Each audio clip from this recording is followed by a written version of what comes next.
We are the music makers, and we are the dreamers of dreams.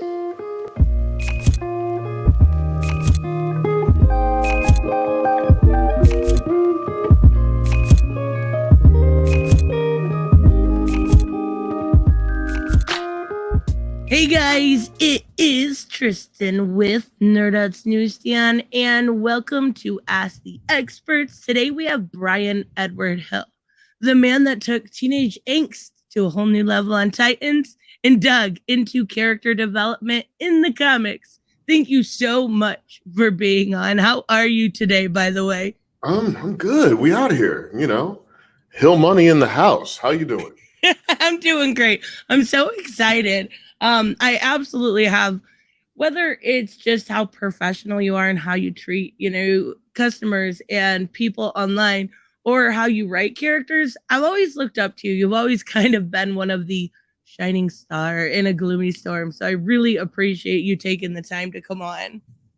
Yeah, no problem at all. I like, I like having these podcast conversations because normally they're really relaxed, and I get to talk about things that I don't get to talk about on Twitter, and hopefully it's of value to people. So no, it's always fun. Well, thank you so much. Now, the first thing I ask everybody, how did you get into comics? How did I get into comics? Well, it was, boy. Okay. So we're going to flashback. We're going to go back to New York. I graduated college, New York University. Mm-hmm. I was going to be an independent filmmaker. I was going to write and direct films. That was the whole thing. And while I was there, I met Nelson Blake II, who is a comic book artist, also writer now. He's writing his own stuff. And we just became, homies, right? And so he introduced me to a bunch of people in the game. And then, I was always into comics. I read the hell out of them. I was always trying to write screenplays that were influenced by comic books, but had no idea how to get into it. But I think it was the proximity. I was just next to people who were in the game. And then I was able to meet people through that, but it still took a long time. I mean, every comic book company told me to kick rocks for like 4 years. Oh, wow. Yeah. It wasn't like I just kind of slipped in. And I'll be real. The comic book companies didn't really take an interest in me until I had already sold some stuff to Hollywood. Oh, I did not know that. Yeah. So like I had the Hollywood dust on me, and then suddenly my writing got better. Go figure. You know what I mean? Like suddenly, wait a minute now. So like it wasn't like going to conventions. It wasn't meeting an editor. It wasn't any of that stuff. I mean, I had some people that gave me some connects. Like Nelson hooked me up to this guy, Rob Levin, who's a good pal of mine. And, Rob, would get me like a little bit of something. And then Top Cow, Matt Hawkins, that became like a home base. But I really didn't get taken seriously until I had another career. So, wow. Yeah, it's like that. It's usually just exactly opposite. Comics will get you, maybe your comic will get optioned or something like that. But wow, that's pretty funny. I want to talk a little bit about Titans. Yeah. So we've never seen as many drastic reimaginings of a superhero team lately than we have with Titans. Right. What made you stick that landing, I guess is the best way to put it, with a gritty, grounded version? And why did you choose that version over something more? And I'm not trying to sound disrespectful at all. No, I totally understand what you're saying. Maybe more aspirational. Right. I totally understand what you're saying. Well, so to be clear, for people that are not familiar with how TV works, you are really part of the showrunner's vision in a television show, right? So when I came onto Titans, that vision was already sort of set in place between Jeff Johns, Akiva Goldsman, and Greg Walker, the showrunner, right? So they had made all those decisions and they wanted to approach things in a certain way. So my job on the show is to run their plays the best I can. That makes a lot of sense. Right? So, I don't really question why people want to throw instead of run the ball. I just run the play, whatever the play is, to the best of my ability, Yeah. And I get a lot of people pay a lot of attention to me on the show, mainly because most of our writers are pretty low profile. Right. And I'm like, one of the only ones, if you take Jeff out of the table, Jeff John, just take him out of the conversation for a second. I'm the only one in the room who has floppies on a shelf and trade paperbacks in stores and all of that. Right. So like I bring a readership, and me being on the show, I communicate with a lot of people who either, have read my work and watched the show, or they just watched the show, saw that I also wrote comics. Maybe they went back and read some comics, But yeah, I'm just a small part of an overall thing. I just, because I spend a little time on social media, over coffee in the mornings, and I'll talk to people. I'm happy to, answer the questions I can answer. Can't let trade secrets out. You gotta play it cool, But I'm such a small part of the overall, and I just want people to know that, like, if you praise or fault, right? Like it's not only me. Like we are a village of people, and that makes a lot of sense. Everyone stands together, everyone helps each other out. It's like that kind of thing, right? So, the direction was kind of set when I went in there, and then so then you go in, you kind of feel like what they're trying to do, and you're like, okay, I see what you're trying to do, and then you just think about, well, where can I add? How can I add value to this? What about me and my knowledge base, my experience, the way I tell the story? How can that add value to the overall mission?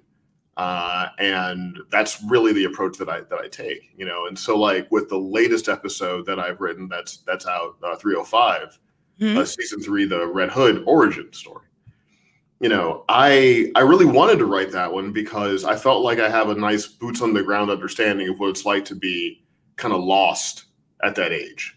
Right. And I didn't want to approach it like somebody talking down to I didn't get that at all. I wanted to kind of exist on the level of that. And Curran Walters, the actor, and I are friends, and we had a couple good conversations during season 2, just about it'd be cool, if I wrote an episode and and he was in the episode and all that. And when the time came that we had an opportunity to do it, I really leaped at it, and credit to Greg Walker, the showrunner, for giving me the opportunity to kind of take that one on, because it's a little bit of a risky episode. It's like a little slower. It's definitely more character driven, but Curran really rose to the occasion on that one. So most of the time, on a collaborative project like that, I'm really just looking to find out where can I help. And that's generally my approach. So I think I know the answer to my next question, but I was going to ask why you chose these characters as opposed to maybe adding in original characters like Kid Flash or Speedy. I'm assuming that was kind of already set out when you got on. Well, the decisions about which characters go in and don't, that's more upstairs. Right. Okay. Like, because that involves a lot of high level conversations that I just don't have. So what I deal with are the cards that we have to play. However, we got those cards, That makes a lot of sense. And sometimes like at the margins, I might, if we're looking for a character and it's not like a big marquee name, I might have an idea for a character and bring it up to Jeff and say, hey, Jeff, what about so-and-so and so-and-so? And he might be like, okay, maybe, But for the most part, that stuff is just coming downstream to where I am on the show. I wondered because I've always enjoyed characters that kind of introduced, I think it was in the 80s, Mal Duncan and Bumblebee. I'm like, these two would be great on here. Bring them on. But that absolutely makes a lot of sense. So that first season, when that trailer dropped, did you expect the backlash that came with that original announcement, especially with that, like, everyone kind of focused on that fuck Batman line? Like, everyone was so upset. And I was like, okay, guys, we haven't even seen it, but okay. Like, because I'm a hip hop dude, like, I always expect backlash for, like, everything. You know what I mean? Like, I grew up in, like, the land of battle rap, like I grew up in St. Louis, and, a lot of my homies, like, we were just snapping on each other all the time, and you just get used to you just get used to the incoming fire. So I didn't really notice it, and you see me on Twitter, like someone would get mad about comic book I wrote, they'll get mad about something. They're just mad and they just pick my Twitter feed to come at me about something. Right. Right. And, you just kind of, brush that off the shoulder, man. You don't worry about all that. So like, I didn't pay much attention. I never do really. So, especially if people are reacting to marketing, right. You know what I mean? Like you haven't even seen the thing yet. Yep. You don't know what it is. You don't like they did with the Batman versus Nightwing, and they made it all seem like it was really going to be Batman versus Nightwing with the marketing. And then you get into the episode and you've got the Trigon effect and everything else. And everyone's so mad. Right. Without taking that opportunity to actually look into kind of wait. And I totally get it. We're all a little reactionary by nature, but it was kind of funny to watch the whole thing unravel as the series went on. Yeah. I mean, look, we live in an age of instant opinion. Oh yeah. Like nothing can happen without somebody having to have an opinion about it. And then if you have an opinion, then apparently you need to share it. So that's just the world we live in. And if you're going to be in any kind of medium to high profile career, which is, I suppose, what I have. I'm not like high profile. I'm not like, Ryan Gosling or so anything. Humble. I just write some stuff sometimes. But like, if you're going to be out there like that, then you got to be, you got to be ready. It's like in this, like it's this track that I've been working on because I make music in my spare time, and I got this line in there, about how the honey tastes sweet, but the bee stings too, Oh yeah. And so like, that's just, you just got to know it. You just factor that in. Like, if you can't handle that, then get off social media. Then don't be on it.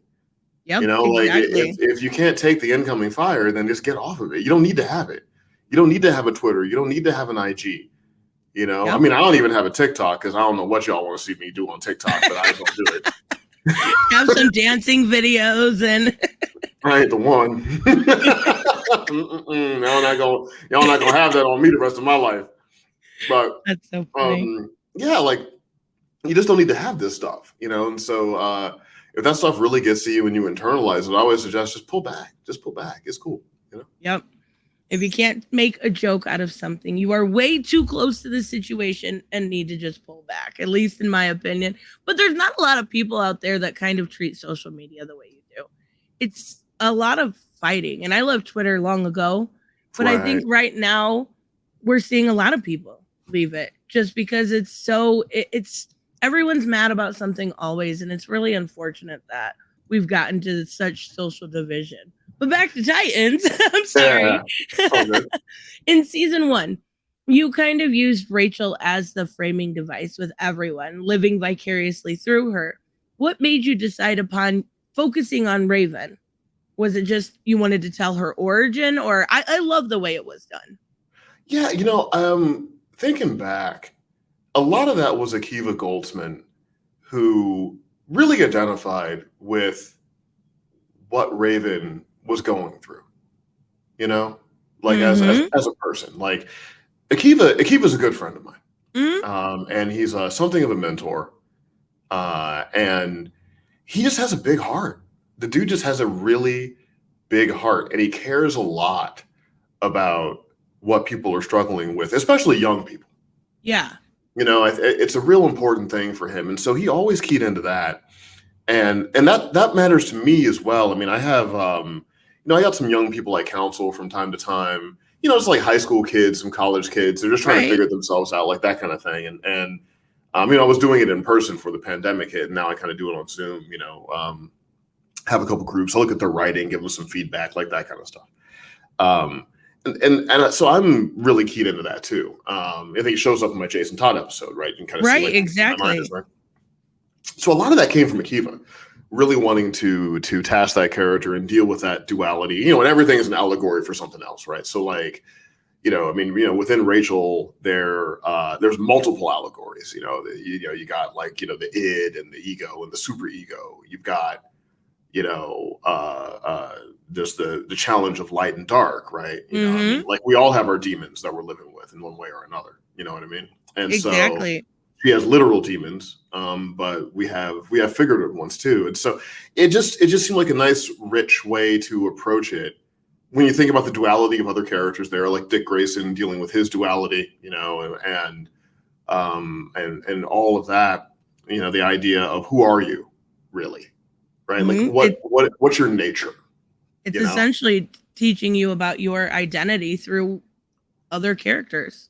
Yeah, and I think that's why the bond with comics is so strong with the fan base, and that's part of the reason why I'm patient when the ops show up on Twitter, right? Because I get how people form a deep connection with this stuff. Oh yeah. Right? Like I was a kid when my father died. I was about 7 years old, and I remember the day I found out in the morning. And then there was a little comic book store across the street from the apartment where I grew up. I didn't have a lot of money, so I grew up in a little small apartment in St. Louis. And walked across the street to this comic book store and bought a issue of something. It might have been like one of the year ones or something. Right. It was the one where like you see little Bruce on the cover and like the spotlights on him and he's holding his parents' hands like that. It was that one, right? And that might have been year one. So I read that and just really identified with Bruce. And I know that's not an uncommon story. Like if you put 100 Batman fans in a room, you're going to have 100 people that got a story about loss somewhere. Yeah. And 100 people that have demons, unfortunately. Got demons, right? We got our own Ra's al Ghuls and Jokers and everything else, And so I get why the connection to things is so strong for fans, because we invite that stuff into our hearts, and while I don't think that you can't let fan backlash dictate what you're going to do and what you're not going to do, right? Because you gotta let art be art. At the same time, I fully understand that if I make a creative choice and it's a bold one and people don't feel it, I'm not going to get mad at them for not feeling it because I knew I was making a bold choice. Right. I think too many times in culture in general, we have people that want to be provocateurs, but they don't want the smoke. Yeah, like absolutely. They want to provoke, but they don't want the smoke. A lot of them can't take any sort of even constructive criticism. That's the thing. I slide the wrong way all the time. Like there are things out there that I've got out there that I would make better, that I would do differently, or maybe I should have been more involved than I was, and I could have gotten it straighter than it came out. Like there's plenty of stuff that's like that, right? But I just think if you're going to make choices, then you just got to be ready for it. Yep. Right? Like that comes with, you don't just get flowers out here. Yep. Exactly. You gotta have a stiff upper lip. And you see me on Twitter, I'm real candid about stuff. Oh yeah, absolutely. I will engage people that don't like my stuff if they want to have a conversation about it. I'll tell them where my mind was and why I made certain choices, not to convince them to like it, but I'll engage it. Like, why not? Yeah, but you're never rude about it. I think that's a big key difference is you can give, eat, and you can take it. And a lot of people can't do that. Yeah, for sure. I'm not a thin-skinned dude. And I grew up in some difficult circumstances and I've been through a lot. Yeah. So I've been shot at. So oh my goodness. When you've been shot at, you're not worried about Twitter. Yeah, you know that's a huge difference. Like Twitter ain't gonna get me. You know what I mean? Like I'll be all right. I'll be all right. Someone didn't like an X-Men comic, I think I'll live. Meet me at a convention. I'll give you $5 back. But so I have a different context than a lot of people, I think, in the business, because frankly, a lot of people in the business, they come from fairly well-to-do backgrounds. Right. We don't have a ton of working class come-ups in this business, right? Especially on the writing, directing side of things. Maybe on the acting side of things, you get more varied backgrounds, but writing and directing, usually you got people that, come from relatively stable homes. They went to very nice schools. They had a financial cushion when they got out of college so they could work on their screenplays or their television shows or whatever it was, right? And they feel like they worked really hard, and in their own way, they did, but they didn't have to live life without a safety net. Yeah. So then you get to a place where you're succeeding a little bit, your profile goes up, and then suddenly when you've been told you're special your entire life and then you get criticism from people, a lot of them don't know how to handle that. Yep. It's hard. It's new. it's new. It's new, and see, I was told a lot that I would never be anything growing up. So I developed a pretty thick skin to that stuff. So it doesn't really get me. So that's why I'm able to kind of filter it through. Yeah, and speaking of bold choices, I have to take this segue. Yeah, there is my favorite scene in season 2 is when we see Bruce and Dick, and Dick is in that cell, and we see that kind of fight dance scene, right? Oh, yeah. Nightwing eventually becomes Nightwing by the end of that. Why was there such a drastic character change with Bruce Wayne? Like from an extremely competent, conscious to Dick Grayson, and now this season he's like psychotic, abusive oppressor. That's funny.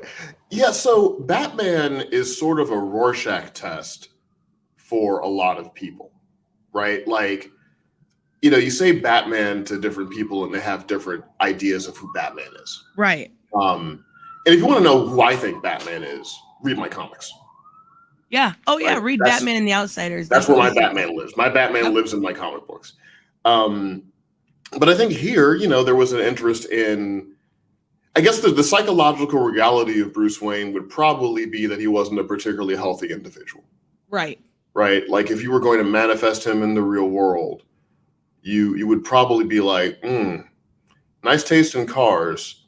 His brain don't work though. And so I think in the way we approach things, like I guess that was the tack that they wanted to take, for Bruce. So I just sort of followed that rhythm, kind of where I could, because Batman's like James Bond, like everyone has like their own way they would do it. Like I'm a Timothy Dalton guy, and I know I'm rare, right? Because you got a lot of Connery people out here. You got a lot of Daniel Craig. I mean, I love Daniel. I think Daniel's great. But I like Dalton because he doesn't have Connery's warmth, right? Because he's not charming like Roger Moore. Because Timothy Dalton's Bond is a killer, right? Like he is a government sanctioned killer. Oh yeah, and he moves like that, and I respond to that. But if people like the cheeky and the one-liners and and the kind of maple syrup charm that like Roger Moore brought to it, who I love, like when I'm watching his movies, I love what he's doing. You're not really going to feel that Timothy Dalton stuff, right? And so exactly, it's so hard to get Batman right for everybody, right? What I try to do is just kind of honor the character the way I know the character. But for people that want to really get a sense of who I think Bruce Wayne is, then you should definitely read like Batman and the Outsiders and my Detective Comics run, because that's where my Bruce lives. Yeah, and I totally get that. I don't think you said it's hard to get Batman right for everyone. I think it's impossible because it might be.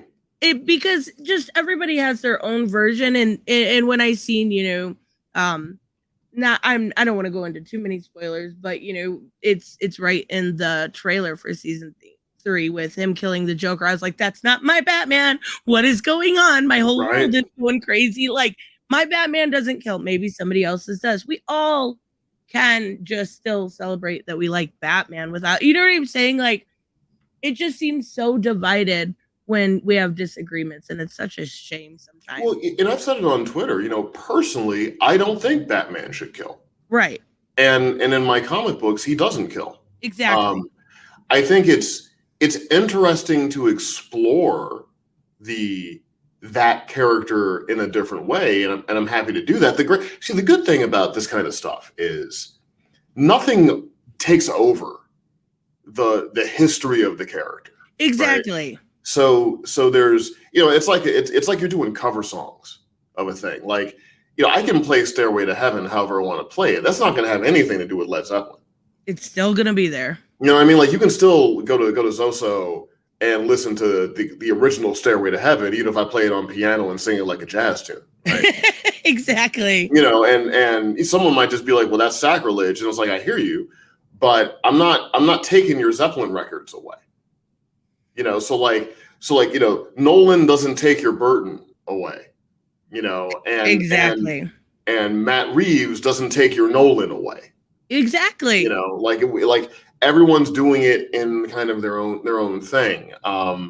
And I think it's useful for me creatively, Tristan, because I can get really stuck in my ways and my methods and my thoughts, and to have to work outside of my comfort zone, to have to execute a character in a way that didn't resonate for me growing up, Yep. It's challenging. And on any collaborative project, you're going to hear things and you're going to bristle up a little bit.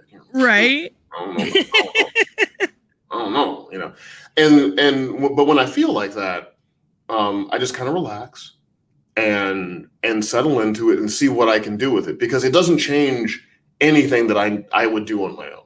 Right. Like, and I'm a firm believer in diversifying your creative portfolio, especially if you're working in collaborative forms. I'm a firm believer that you cannot let a collaborative experience be the only thing that you're doing. Oh yeah. Because part of you is just going to always be frustrated because you're never really it's never going to get out the way you want it to get out, Yep. And it's the reason why you see music producers that invariably make their own record. Yep. Because, you made beats for everybody, you've been in the studio with everybody, but you wanted to do the auto-tune and they didn't want to do the auto-tune, but you thought you heard something in the auto-tune, so you just got to come out with 808s and heartbreaks. Yep. You got I know, I'm not loving you. And you just need to get that going, right? Because you heard that. You know what I mean? You heard that. And so I think it's really important when you're in these collaborative processes to make sure that you're doing stuff on your own, where you're just free to express, because then you don't bring all that tension into the room. So if someone's like, yeah, I know you normally zig, but I want you to zag, you'll do it because it's not killing you to do it. Because if you want to do something differently, you just go home and fire up the computer and do something differently, Yep. So I try to look at everything like, what can I learn from this experience? What can I add to this experience, right? How can I be additive and not subtractive? And in a collaborative environment, if I bring up an issue, I have to always bring up a solution with it. Yep. I don't just bring up a question. I don't just say, I don't like it. That's not what? No. So if I say something, then I try to bring a solution with it. It might not be the solution, or maybe I'm not even diagnosing an actual problem. We don't know. But Right. At least I'm contributing to the conversation and not just throwing black marbles into the jar. Exactly. Speaking of the collaborative side of thing, any chance of in the future you guys working with the Doom Patrol team again? I love that both the shows are so fantastic. It's such a neat little collaboration. Yeah, I've heard nothing, but that doesn't mean it can't happen. Like literally, those choices, those are made above me. Right. Like if I'm ever running my own show, when you ask me a question, I can have a definitive on something like that. But those choices kind of come when they come. I can say creatively, it's cool. I love everybody on the show. Showrunner is really cool. Obviously like Ryan Potter plays Gar Logan. That's a homie of mine. Yeah. And I like to see him work with both sides. So we'll see on that. Yeah. So what about the Lex side? Connor Connor, those scenes in season 2 of Connor are so good, going through the wall and everything. Are we going to get that Lex side explored a little bit? Well, the credit really goes to two people. So there's Josh Orphan, who plays. He's so good. And Josh is just a sweetheart, man. That's a solid dude. That's awesome. I'm a big fan of that guy. Not an easy character to play, but he really shows up every time, 110% the whole time. Josh is the real deal. And then Rich Haddam, who's a writer on the show as well. He wrote the Superboy episode in season 2, and he really wanted to turn that into something, and kind of got it there. Now, to your question, I should hope that we would be able to explore the dimensions of kind of all of the characters, and so I would hope that any story that we tell explores, both the angel and the demon, as it were, inside of everybody. And I can say you should pay attention to the way this season plays out. There's still a lot of story left to tell. So have a look at that, and you might, no guarantees, no promises, but you might see something in season 3 that plays out that speaks to, some of what you're talking about. I love it. So when it comes to something that was, I don't know how nobody's thought of this before. How did you guys get the idea of using weed as a depressant for Jonathan Crane's mind? Like, oh, okay. So I can't believe that hasn't been explored. Full credit goes to Tom Pabst, who is a writer in the room. And Tom is a really interesting guy. He's just one of those dudes that just has a deep story about everything. You mentioned a place, he'd been there. You mentioned a restaurant, eaten there. You mentioned a fight you got in, he got into 3. And they're all real. Like he's not capping about it. Like he's just that dude. Like dude has just lived a life. And Tom came up with the idea in the room, and the showrunner liked it, and thought it was cool and interesting, and so we went ahead and went there with it. I love that. It makes a lot of sense, but no, I've never seen that. I'm sure they wouldn't do it in the comics, but even so, it makes a lot of sense using something as a depressant to help his brain kind of relax. Yeah, works really well for that character. I don't know. I love it. I think it's awesome. I'm also for, the rights of it and everything else. So I thought it was a really cool idea to kind of explore the idea behind a medicinal use. Sure. Why? If you look in the background next to my arcade cabinet, I don't know if you see my camera, you can see my MedMen bag is right back there sneaking around the corner. I love it. Wait, don't click away yet. I do have a part 2 coming with Bryan Edward Hill, so make sure you are subscribed. And thank you so much for making it this far in the video. If you did, leave a hashtag Titans down below, and I will see you in the next one. Bye-bye.